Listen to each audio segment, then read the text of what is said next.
Hey everybody, welcome to the Fretworks channel. I wanted to show a quick tip video here, more or less. A lot of guitar players or people who work on guitars like to know what their pickups read, what they're pushing, the ohms. So what you need to do, obviously, is get a meter. Basically any kind of meter would work.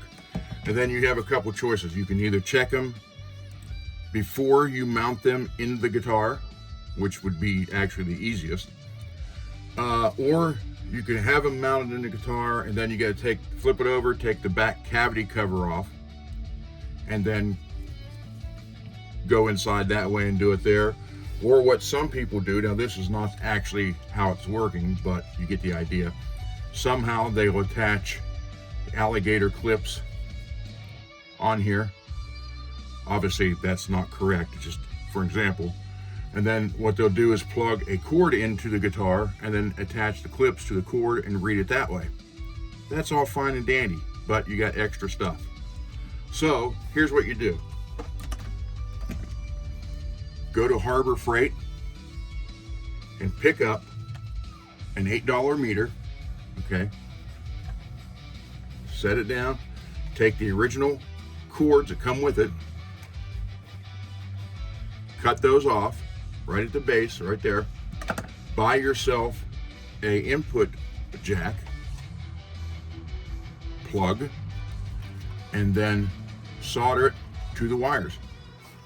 Then this is a dedicated meter just for checking guitars. So you plug it in. Okay.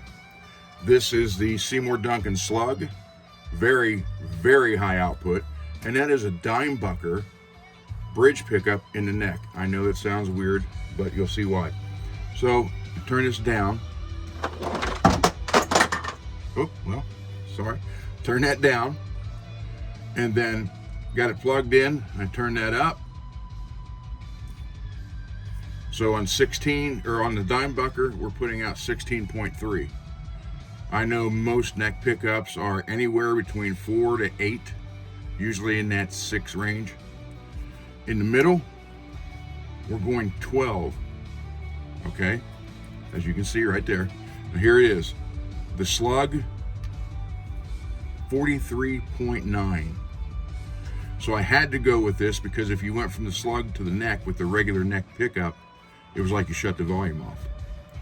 But as you can see how easy it is to check, and you can take this with you if you're going to like a pawn shop and you want to check a guitar. That way you can even check if there's a switch is bad or one of the pickups is bad. You don't have to take the back of the guitar off. You don't have to worry about pointing the pickups out and checking the wires that way. Just plug it in, check it, and you're good to go. And you go $7 for the meter, whatever the plug is, and I always put shrink wrap on to help hold it. So with that, hey, thank you everybody. Thanks for watching, and watch out for some more quick tips.